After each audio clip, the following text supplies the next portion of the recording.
guys, it's your girl Tubbi of the Allie Bbay site, coming to you exclusively thanks to theantidote.com. I have the pleasure and the honor to sit next to New Orleans' own Allie Baby. She has been on the music scene for years, has accomplished so much, you guys, but I'm not gonna spend too much time going over her rap resume. I'll let her do that for herself. You guys, give her an opportunity to tell you exactly who she is, where she's coming from, and why music is so important to you. So Allie, I know that you're from New Orleans. Let's kind of start there. Tell us a little bit about, your childhood, growing up, and what musical influences kind of made the ultimate decision in you picking up a mic. Well, I'm born and raised out of New Orleans, and it's kind of just in the air. I mean, you're born into it. The city is just one big pot of musical gumbo. You never know how we gonna serve it to you. And I mean, when I was younger, my mom really had some issues with making me go to sleep at night because I'd be into the TV, BET, I'm talking about small 2, 3, and I kind of like memorized the buttons on the remote. Early. So I knew how to get to BET. Gotcha. So I'm watching Donnie Simpson and I'm up in there singing Whitney Houston. You know what I'm saying? So I think I really fell in love with the instrumentation. The whole production of music, period. That's what caught me first. Gotcha. The guitar, the pianos, all of that stuff. And in high school, I started doing like talent shows. Nice. And I wasn't writing my music at the time. I really was memorizing everybody else shit. Gotcha. And doing that music, and one time, we had this thing at school, and it was basically each grade would put on some kind of presentation for their particular, classification. I'm in the 7th grade at the time, and I did the Brat Funkified, and I changed her lyrics a little bit or whatever. And I was just like this small thing up in there, and I'm calling everybody out in the gym, all of the seniors. I'm like, it's a 7th grade thing, and we bout it. Seniors, y'all busters, y'all ain't bout it. Everybody like, who is this little girl, man? Where'd she come from? From that day, I gained a couple of big sisters because they thought it was cute. Yeah. So I really didn't take it seriously around that time. I was actually dancing at that time. Gotcha. So I'm all on my head, Beach Street, doing, windmills and all of this craziness or whatever. So it went from me being on that stage, dancing and rapping and feeling that high to where I'm like, man, I'm really, I'm feeling this, right. And then, TLC came, man, and I was like, introduced a whole new world. Oh my God, when I tell you it was bad. I'm talking about Michael Jackson fan bad. Nice. I mean, I'm not no fan of Michael Jackson like that, God rest his soul. I mean, I know he was dope, he was the king of pop. I get you. But that was my mic. TLC was my mic. Gotcha. And I used to take my mom, she used to take the soap operas every day. Shit, she used to come home pissed off because taping over it. I'm talking about every TLC video, every interview, every live performance, and I'm up and down. I'm like, man, I need some big clothes. Yeah. So my mom was trying to figure out why I want these jean shorts that's down here. And I'm like, shit. So everybody think I'm going through a little tomboy phase. I'm like, psh, I like it. You know what I'm saying? So it started with TLC.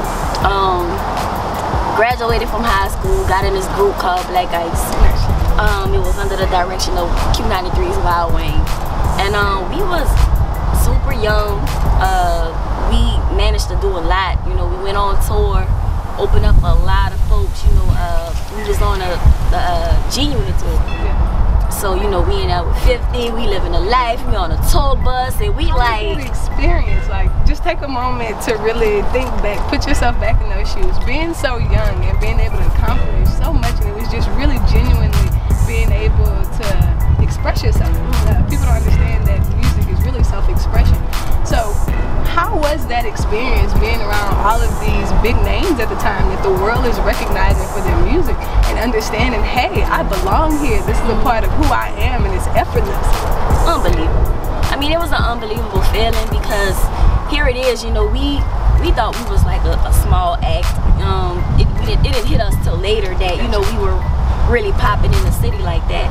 But well, it was a humbling experience, and to just be on those stages with all of those people up and down. I'm talking about arenas, you know, sold out, you know, to be on that stage and feel that high, and you feel that music beating through your chest, and you got people that's doing what you're telling them to do. Throw your hands up, wave from side to side, you know what I'm saying? When you got that crowd, you know, participation and people feeling you, you know, you get off the stage, you out of breath, you done did your job, and you got people that's coming up to you showing you love, like, I enjoyed your show. They make you feel good, because I mean, we go in the studio, we was putting in work. You know, we was really young, and we was in the studio hours and hours at a time, you know, and we really believed in it. You know, that was our dream. So to be able to go on those tours and, you know, perform in front of a packed arena, you know what I'm saying? Like, that's a feeling that I can't even explain, you know what I'm saying? So again, like I said, it was a dope experience. I definitely got a chance to see, okay, who's who does this, who does that, how you set this up, how this gets done, you know what I'm saying? I was able to step inside that world behind scenes, you know, and, you know, see how it's all done, man. So it was dope, great experience. Awesome. You know? With taking all of the creative aspects, you know, being around all of these creators and being able to tie in your creatives with theirs, we can talk about the business aspect. A lot of artists don't really get serious and understand how important having your business together is on the back end before actually pushing and promoting that music. What are a couple of things that you didn't know prior to that experience that you were able to pick up on just from simply being exposed to people that have been in the industry for so long? Whew. That's a loaded question. Where do I start with that? Man, you know, at that time when I did first start off, we was super green. We didn't know nothing about the music business and what comes with it, and we wanted a lot of things done right away. We didn't understand the things that our management was doing at the time, you know. I appreciate him so much right now, you know, just looking back, you know, because at the time we was just like, what is he doing, you know, you know, having your paperwork together, man, like no names, I ain't gonna say no names, but we did not set up our own BMI. Okay, we had someone do that for us, someone that was working with the label at the time, and come to find out, it took a guy who had production on those songs that was registered that gave me a phone call and was like, are you aware that such and such is taking credit as a writer on these songs? And he knew better because we was in the studio together with him, with the producer, and he recorded the majority of our album. He knew who wrote everything, you know, and I was like, what? He was like, on every song. I'm like, what? You know what I'm saying? And keep in mind, we split between 3 other women. It was 4 girls in one group. You know what I'm saying? So to have that happen behind our back, you know what I'm saying? We thinking this is somebody that we could trust, man. Don't trust nobody in this game. Make sure you got your paperwork together. Make sure you know what you're looking at, what you're signing. Because in any situation in the music business, everybody is putting out contracts for their advantage. It's never for your advantage. That's why you negotiate deals. You know what I'm saying? So whoever's giving you the contract, it's in their favor, not yours. You know what I'm saying? So a lot of folks is like eager to sign shit because they want to be famous before they have their shit together. And it's like, man, but if you ain't eating, you know what I'm saying? If you not eating, it's a problem. And a lot of situations, like a lot of artists are not eating. A lot of these artists that people are looking at on TV right now that's flossing are broke. Yep. And again, no names, you know what I'm saying? But I have been around long enough to know the real. And you know, I've been inside those walls, you know what I'm saying, like with these particular people, you know, and I see what's going on with their finances, and I'm just like, you know. So again, like when that happened to me, like after I left the group, I went on my solo career. And I had a lot of situations come through, man. Like they flying me to New York, and I'm sitting down with no names, with some majors. Right. You know what I'm saying? And you go up in there and they got everything laid out. You feel like, ooh, I want this. ooh.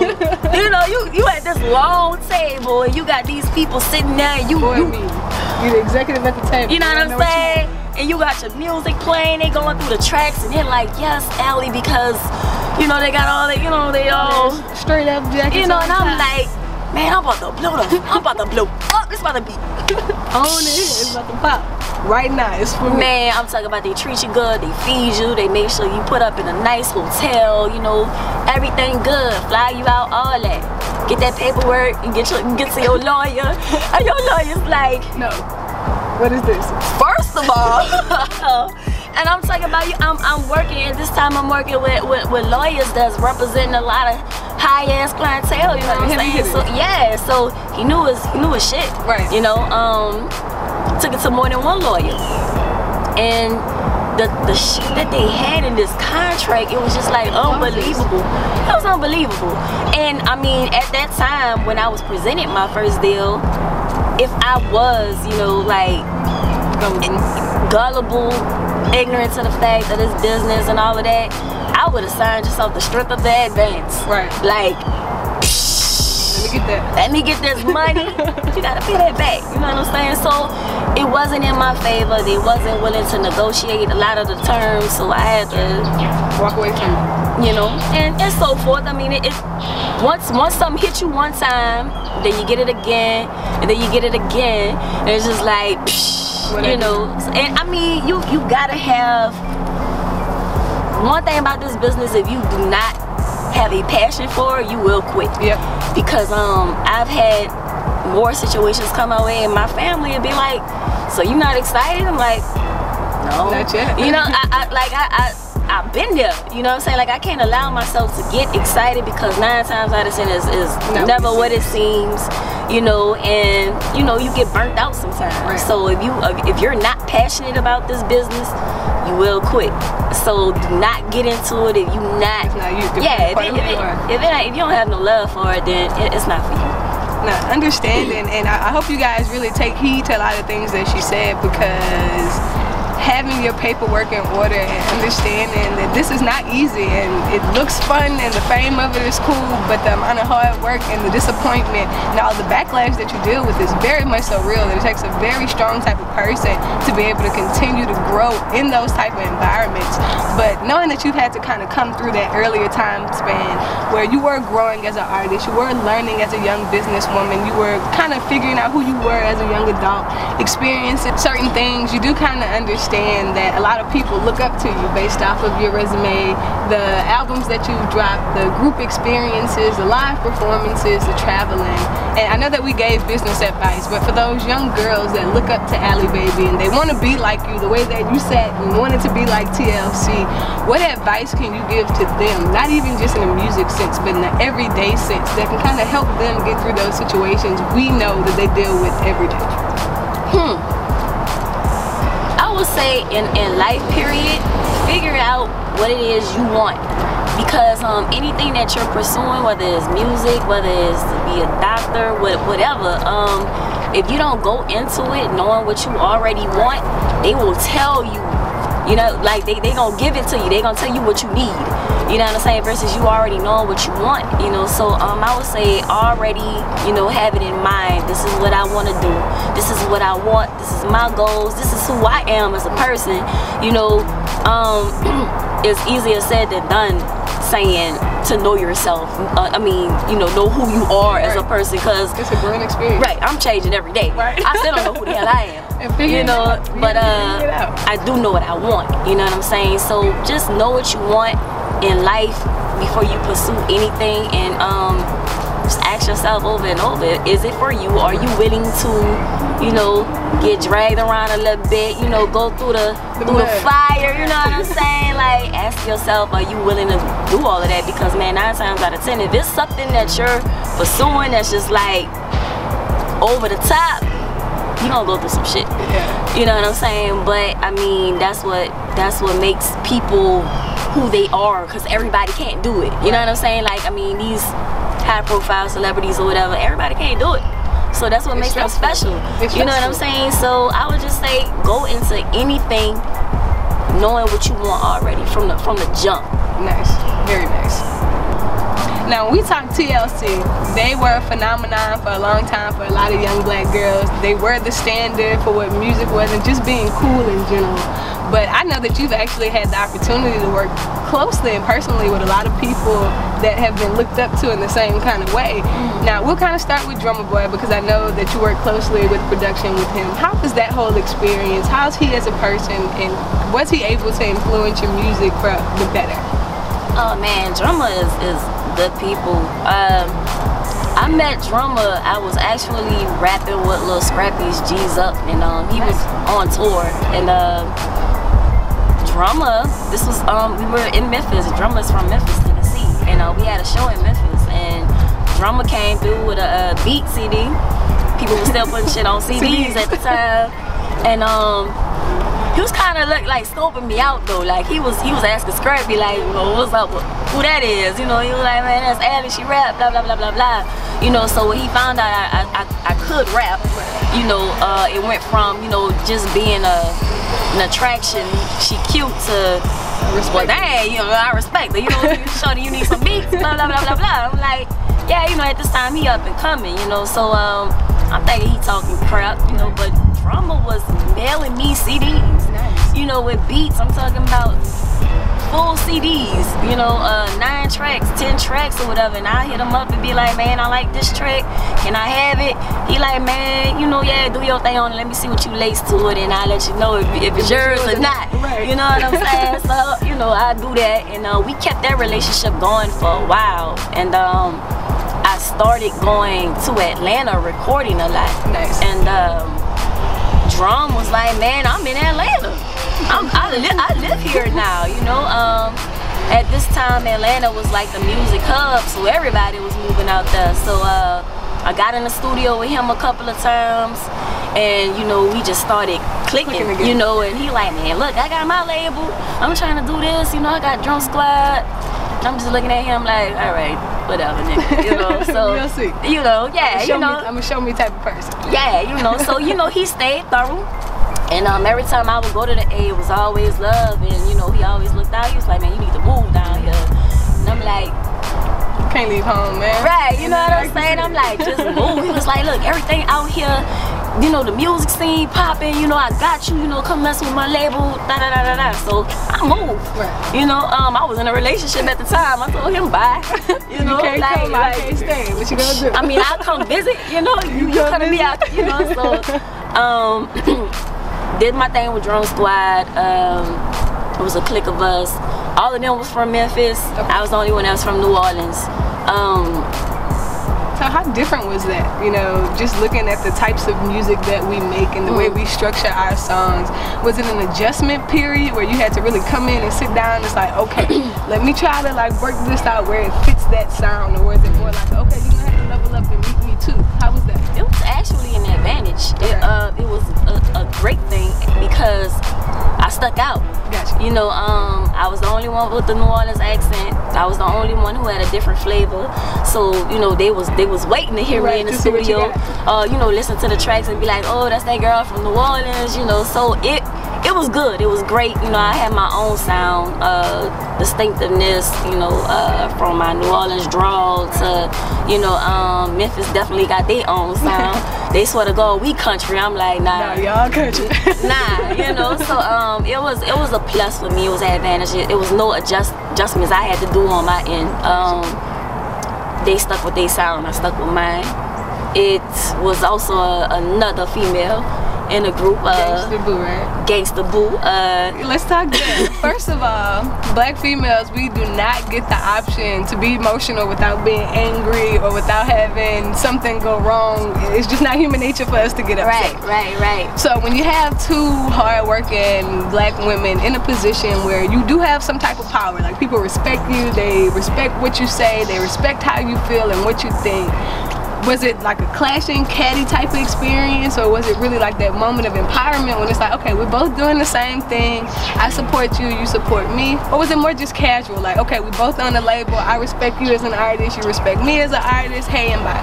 Like, how was that whole situation? Well, with Gangsta Boo, it was respect out the door for me, right, because I was looking up to Gangsta Boo when I was in school, you know, so to even be in her presence, I was like, that's Gangsta Boo. That's Gangsta Boo. Turn the club up. What the dollars at? I'm like, man, you know, that's what's up. 3-6 Mafia. She a legend. Okay. So it was respect for me out the door. Gangsta Boo is, she hard. Like, when I say she hard, like, the name don't lie on her. Yeah. Memphis, Tennessee hard for real. So, you know, I'm up and down, I'm already like, I'm not smoking, right, you know, everybody up in there lit, you know what I'm saying? So they already looking at me like this little bougie bitch. Yeah, man, Drumma, who this little girl is you got up in here, whatever. So, you know, I'm not smoking, I'm not doing all the shit they doing. So they already probably thought that, you know, I was on my shit, you know, she was the shit or whatever. Boo hollered at me, but the first time she hollered at me, she didn't have too much to say. Right. You know, she just was like, oh, what's up, I'm Boo, you know. What's up, Allie, nice to meet you, and kept it moving. I'm like, alright, okay, you know what I'm saying? So it took a minute for her to establish that same kind of level of respect. Yeah, once she got around, you know, me in the studio, and we was around each other for a minute, she was like, man, that's my, you know, that's my round, you know, that's my little round. I put them on that round in Atlanta and Memphis, you know what I'm saying? I had them call the people their rounds, you know what I'm saying? They swear we take that from them. They'll never give us credit for the culture, but we gonna let y'all have it for now, you heard me? Yeah, you know. So, you know, she'd be like, yeah, that's my little round, you know, Allie, you know, let's come to the studio, let's do this, let's do that. And we were very different, you know what I'm saying? She come up in a whole nother area, you know, I come up in New Orleans, you know, she obviously had been around more than what, she was exposed to more than what I was exposed to in this business. And so they party a different kind of way, you know what I'm saying? So it was kind of hard to socialize and mingle in that environment because I didn't do partake in it, you know, some of the shit that they did, you know. So like I said, again, it took a minute for her to see that I was cool. As far as the jealousy part or whatever, that cattiness, I'ma just say that I'm not that kind of female. I never was. I went to all girls schools my whole life, and never had any problems with any women. I've never been a messy type of female. I love that. I've never been a jealous type of female. You know what I'm saying? Like, you got it going on, you got it going on. She bad, she bad. You know, she cold, she cold. And I think with me, I came into the picture, Boo was already there. Right. And you already know when you in a roster full of dudes in a camp, whether it was Eve and the Rough Riders, whether it was Lil' Kim and Junior Mafia, they ain't trying to see no other bitch come through. You know, so like, I know right there that was kind of hard. Like, Drumma, who is this? Like, you trying to replace me or something? Like, what's up? Right, you know what I'm saying? Like, I'm the first lady, OG. I mean, you know, drum slide or whatever, you know. So she accepted that. You know, it's two of us. And we did have our differences, you know what I'm saying? As far as it getting like out of hand, it never really got to that level. I mean, we had one situation, you know what I'm saying, where I thought I was gonna kill her. But other than that, me and Boo, we cool. You know, we left that alone, kept it moving. She respect me, I respect her. It's still love. Nice. Shout out to Boo, you know. So But I love to hear that, and it's because even when you look in the music industry right now, you look at the mainstream media, I hate the way that they play Nicki and Cardi against each other. It's like, why? For what? Why can't it be two powerful black women in a position where they've established themselves? Why does it have to be a competition all the time? I don't know why they do that, man. It irritates me so badly. So I love the fact that you can sit here and you can say, human nature, I understand that I'm not going to always agree with the person. I understand that I'm not always going to be a person's cup of tea, but that doesn't mean I can't respect that person. It doesn't mean that I don't respect the ideals of human human nature. So I appreciate that, because not enough women understand that if we don't support each other, nobody else is gonna take us seriously. Yeah, man, and it's strength in numbers. Like, for sure.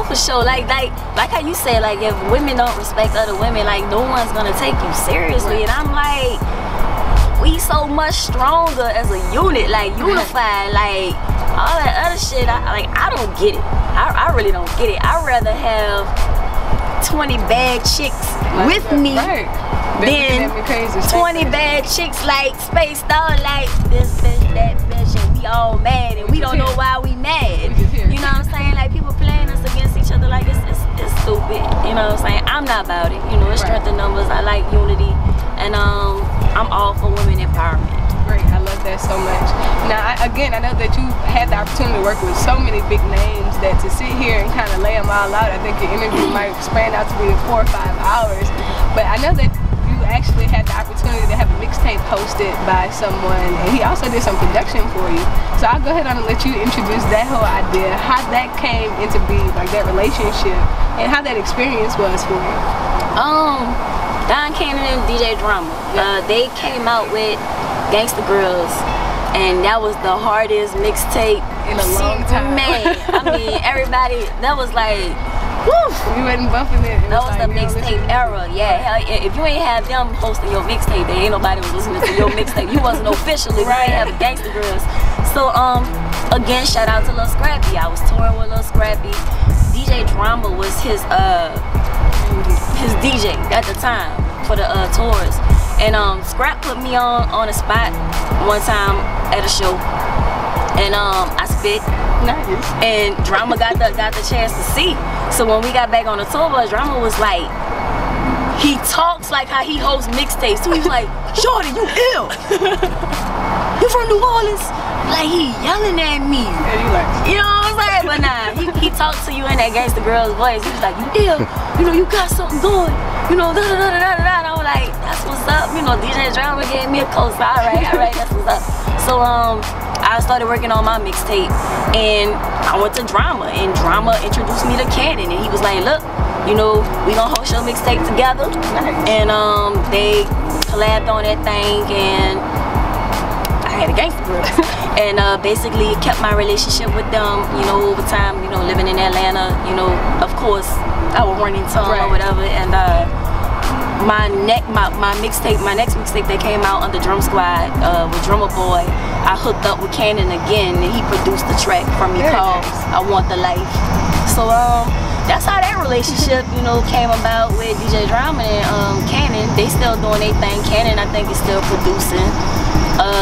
Not really sure what Drumma's doing, but Drumma is still all over the place on social media, so he's doing something. I know he got a beautiful old lady, like, shout out to the beautiful. You know what I'm saying? So shout out to them, they good folks. They definitely helped me get my name out there. At that time, you know, they had a huge fan base, and people was checking for Gangsta Girls, so shout out to them. Very nice. Now, me being from Louisiana and understanding how the mixtape scene played such a large part in the artists that we look up to today, making that transition from mixtape to EP or EP to album, did you find it a tough transition, or was it just everyday writing for you, growing in and kind of attacking it the same way? You know what? It was really no different for me, because my mixtapes, my last mixtape when I didn't use, when I was jacking beats, let's say that, was a Gangsta Boo. And that was in 2005. And the mixtapes that I put out since then, I've treated them like albums. So it really was no different. It's all original material, even for the mixtapes. But it kind of pissed me off in the long run, because I'm like, I put out a tape with DJ Smalls, and it was on live mixtapes, and it did well. It really did well, and congratulations on that. Thank you. And it was probably my biggest mixtape. But everyone said it was an album. You know, it was 1247, and all original material.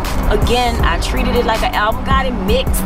You know what I'm saying? Like, some people don't even adjust their level. You can't even get them to give you a damn rough mix. My shit is mixed.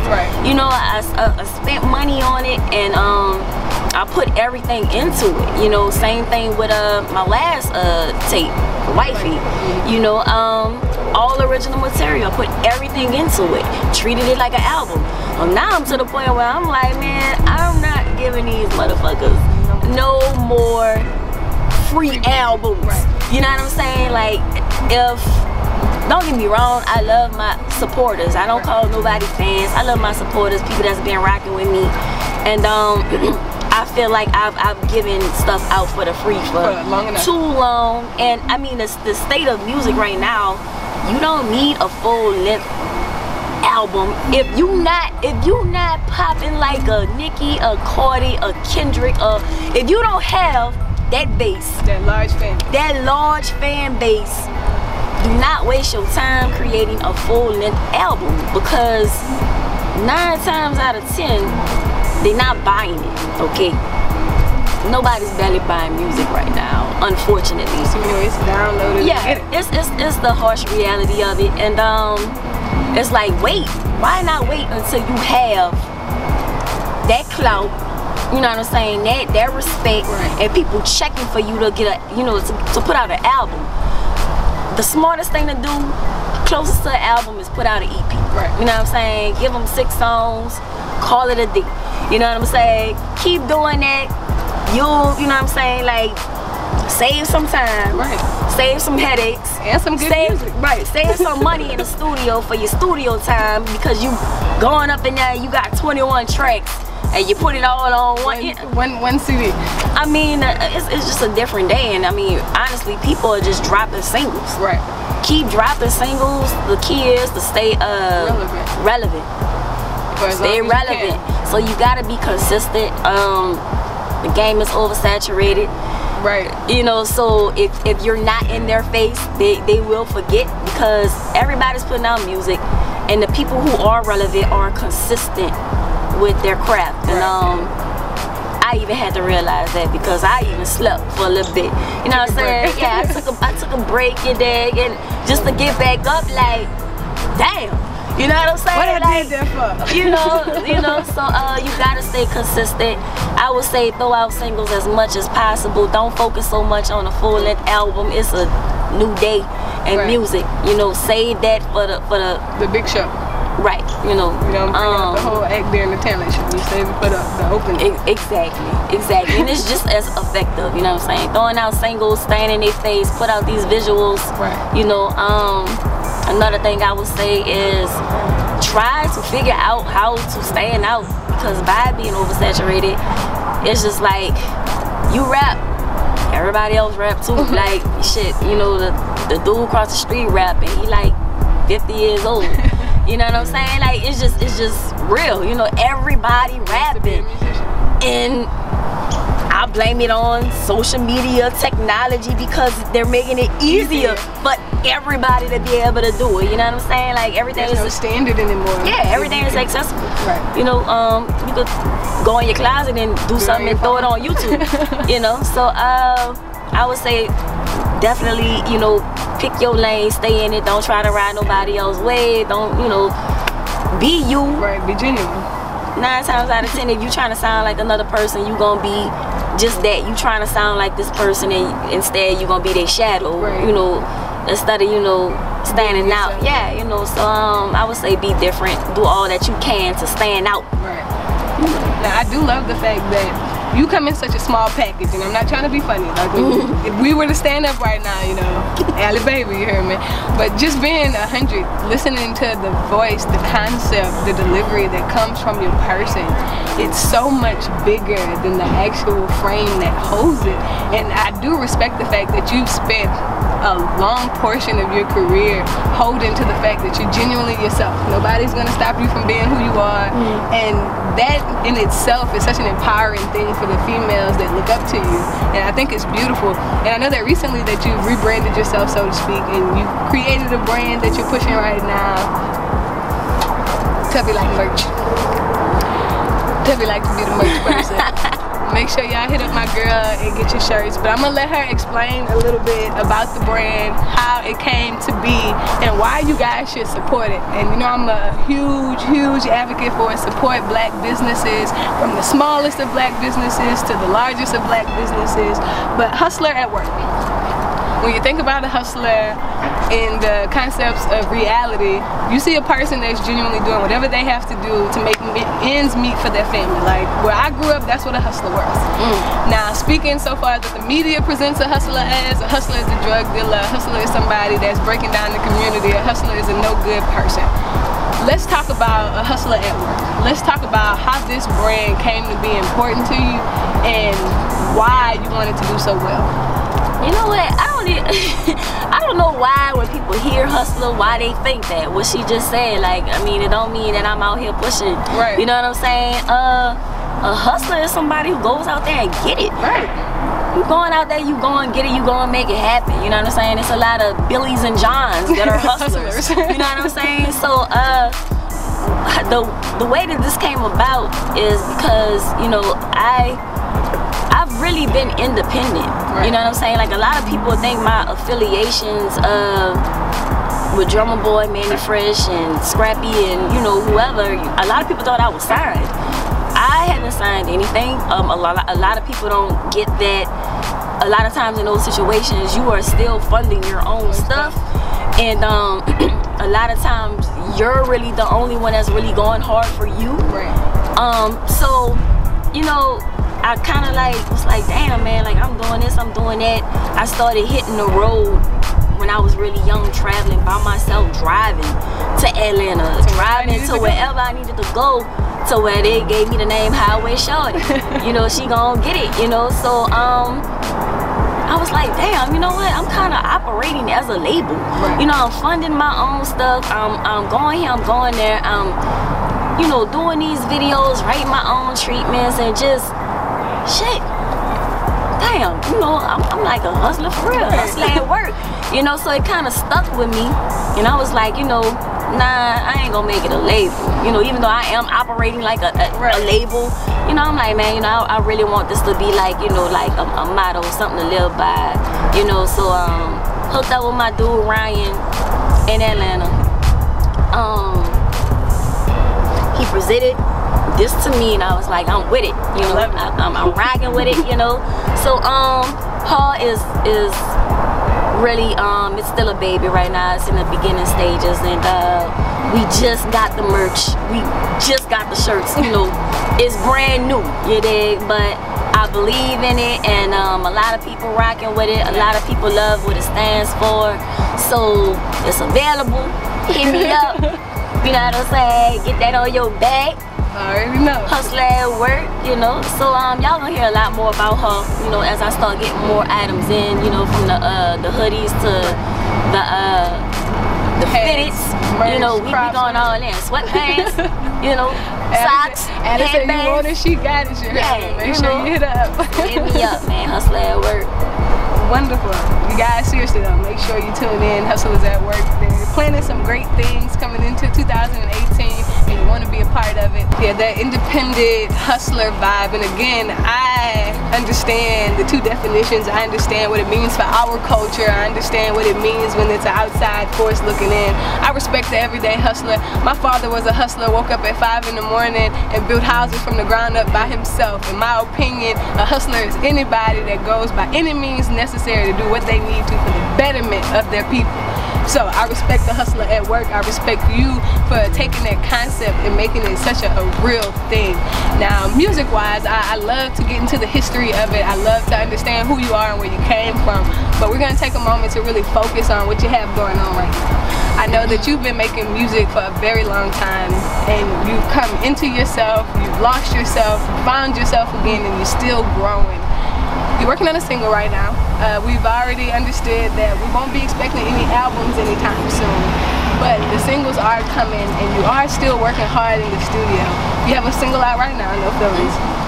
Actually, it's going to be exclusively dropped on the antidote.com. Make sure you stay tuned for the single itself, the write-ups, the reviews, and all of the drops that are going to come behind it. But I I want you to give me a little breakdown for this single, the concept of it. When you got in the studio, was it the production that kind of led into this particular single, or did you kind of already know what you wanted to talk about? And in this particular track, is there anything or any message that you're really sending behind the music? This single was was definitely inspired before I walked in the studio. Gotcha. The single is called No Feelings. It's featuring Denicia. Denicia making some noise right now. She got a lot going on. And I just got tired of dudes like past exes hitting me up, you know what I'm saying? Like with the same gang, you know, being trying to be manipulative, and you know, I'm just like, I was at a point where I kind of felt like I'm not hearing it. I'm good. Right now. I want to be selfish. Right. You know, like I don't want to be in a relationship right now. I'm done with y'all. You know, and just having those type of people come into your life and try to stifle your growth when you feel like you're getting here, and then they're trying to pull you here, and I'm just like, you know what? Yeah, I ain't got no feelings. I ain't got no feelings. And at the same time, you know, any woman that goes through a relationship, not saying that it's cool, but sometimes we'll come out of a relationship and be like on some forget it. Okay. Like I'm rocking how they rocking, you know what I'm saying? Like you turn a little cold, you know what I'm saying? Even and a lot of times it's temporary, it's not permanent, you know what I'm saying? Because if it's not in your heart to be a cold person, then you can't do that. Right, you know, so you go through your phases, you go through your moments. And I was actually at a good place, but again, I felt like they kept trying to put me back into this foolishness. Right.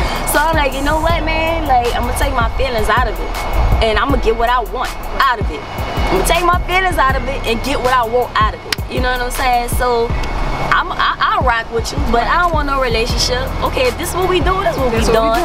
I'ma holler at you when I holler at you. Yeah, I do got friends. You know, you're not the only one. Right. You know what I'm saying? So it was basically letting somebody know, anybody who came my way, letting them know where I was with it in the very beginning. Look, don't expect this, don't expect that, because they ain't happening. I'm not, right, you know what I'm saying? I'm letting you know exactly what it is right now, so don't catch feelings. Don't get caught up in it. Because I ain't gonna know what to do with it. She said this movies in the 90s. Yeah, don't fall in love. You know, so again, it's not about promoting being cruel to men or, you know, playing men. Right. That's not what I'm saying.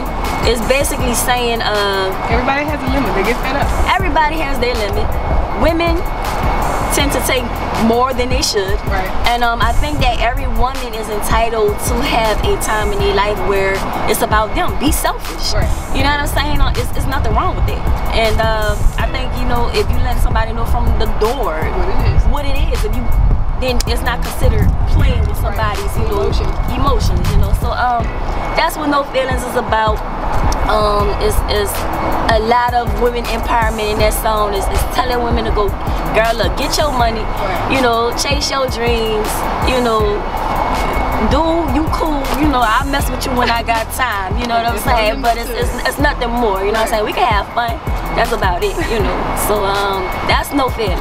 I'm excited. I'm excited because too often, like right now, and I like Cardi, don't get me wrong, but a lot of her advocation is forget the male figure, or I don't have to take this from the male figure. But she does come back in a lot of cases and say, you know, if this person acts this way, you treat them accordingly.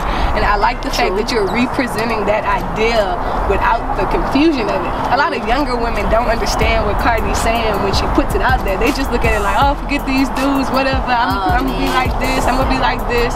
And it seems like you've taken a single and created the idea that it's okay to focus on yourself. It's okay to tell a dude, you're gonna take the back seat for now, but when I have time, I have time. So I respect the idea that you're saying, focus on yourself every once in a while. Sometimes the heartache and that cold chip on your shoulder comes from you getting into something that you're not ready for. You can't be in a relationship if you don't know who you are. Exactly. You can't have the standard met from a person if you're still developing what the standard is.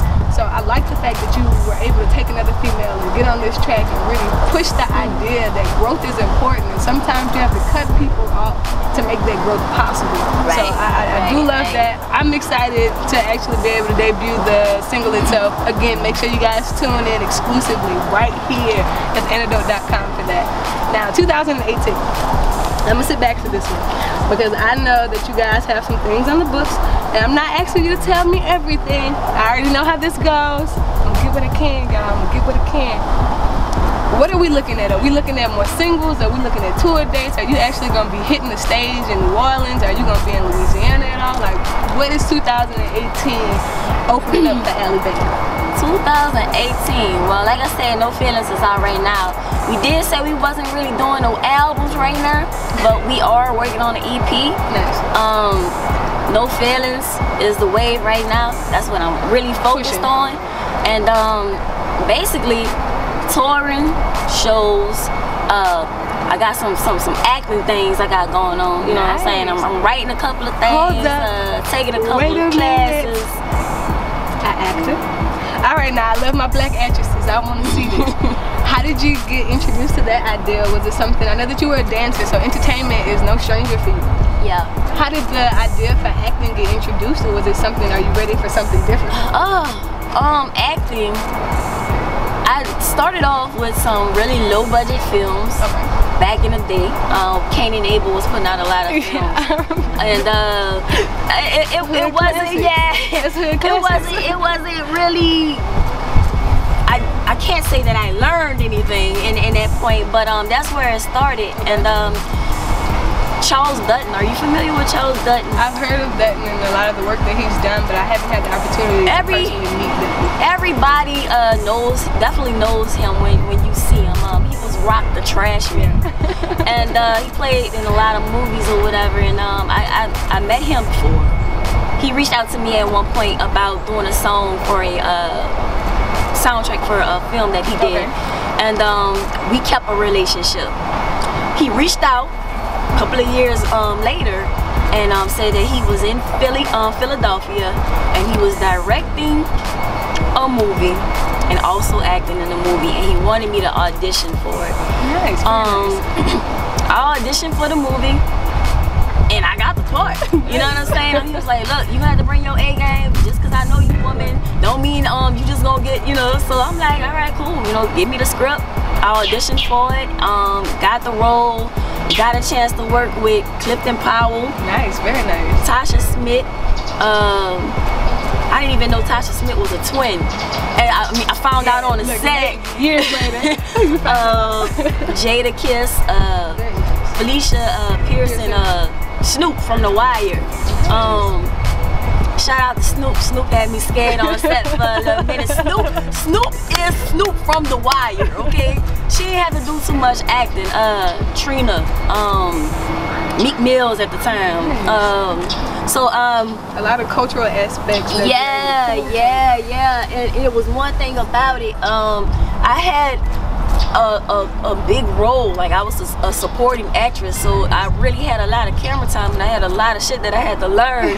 And it was a lot of stuff going on that set that Charles was not happy about, and he was fussing at them rest of them people. Like Clifton was getting it, Tasha was getting it, and I'm like, look, I ain't messing with y'all. This man ain't about to fuss with me, he ain't about to fuss at me. I'm about to go in the corner, go learn these lines. I ain't my book. Right, I ain't fucking with y'all. So, you know, I got on that camera.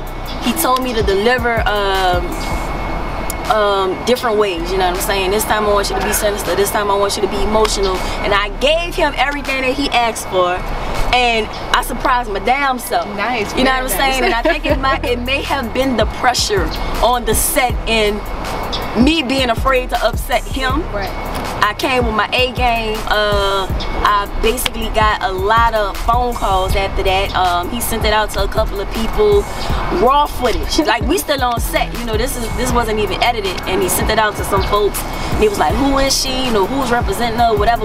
So I was kind of feeling myself at the time, like, I can act. People you know? taking me serious. Yeah, you know, so that was a high like no other. Right, being on that set and going into character. One thing about acting is you are allowed to be free. Gotcha. You know what I'm saying? So that's where I really started professionally, and started taking some acting classes last summer with Lance Nichols. Very nice. Yeah, you know, has really created the platform for a lot of young actors out here, so I'm excited to kind of see where that goes. Yeah. So I'm tapping into that. Recently got me an agent. Hopefully that turns out well. Yeah, I gotta see Allie in the movie. Yeah. Shout out to Issa Rae. I love her. She basically inspired the concept for the video for the single No Feelings. Okay. With HBO's Insecure. Nice. You know, so it's a reenactment of that. And I'm excited to see how you kind of tied that into your own juice and keep it into the culture. I'm excited to see how you bring that to life. Yeah. I mean, I love the video. I hope it gets the recognition it deserves. Again, it's a dope song. Radio friendly, club friendly, whip friendly, family friendly. You know, got the clean version for the kids. Turn up at the cookouts. You know. So that's what it is, man. 2018, acting, music, scripts, pilots, you know, all of that, you know, that's what we're working on. 2018. Wonderful.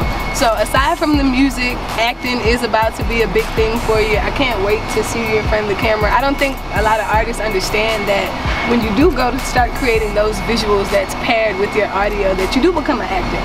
You know, you are being put in positions where you have to recreate a number. Hey, I know this song, and when I hear this song, I see this particular thing.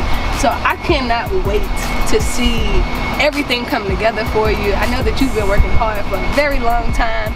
I understand that this business is not an easy business, especially being a female, especially being a black female, especially being an independent black female. So I commend you, I appreciate you, I respect you, and I hope that we've actually laid out a foundation with these girls that do look up to you, who want to be you. They see the person behind the music and they understand your heart, they understand your intentions. We need more people in the music scene like you, where you're able to express yourself, but you can continue to be real with the culture, you can continue to be real with your experiences, and you don't have to hide who you are. Now, knowing that you've transformed in all of these ways, you've grown again, we've all had our landslides, you grow from it, you learn from it. Are there any particular people that you like to shout out just for being supportive, just for introducing you to certain things or opening doors for you? The people that you understand that have kind of held you up in the transition in Allie Baby? Well, I'll start with that one. I want to say shout out Drumma Boy. Drumma held it down for me for a hot minute, you know. I want to say shout out to Manny Fresh. You know, Manny is Manny Fresh. But y'all hear all them CDs about dogs, chickens and cats and all of that, like that's him all day. You know what I'm saying? Sweetheart, Manny looked out, you know. Charles Dutton for thinking about me for that audition, you know what I'm saying? Getting my foot in the door, you know. Basically everybody we done talked about. DJ Drama, Don Cannon, Oaksway, you know what I'm saying? My management for believing in Allie Baby, you know what I'm saying? That's about it. And the supporters, man, I mean, like y'all, basically y'all are why I am still relevant. You know what I'm saying? Like if it wasn't for y'all, then I wouldn't be sitting here with them. You know what I'm saying? I wouldn't be sitting here with her. I wouldn't be on camera right now, you know, so. Love y'all. Yeah. So I just want you guys to understand that this is a growing process. It never gets easier. It always gets harder before it gets easier.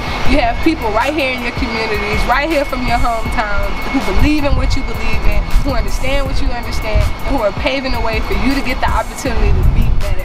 Allie, we do appreciate you not only taking a moment to drive in and sit with us, but also for actually letting us know who you are, how you feel, and why music is important to you. You guys, make sure you stay tuned for more exclusives right here with theantidote.com. It's your girl Tubbi of the Nerdy Bird site. I'm signing out.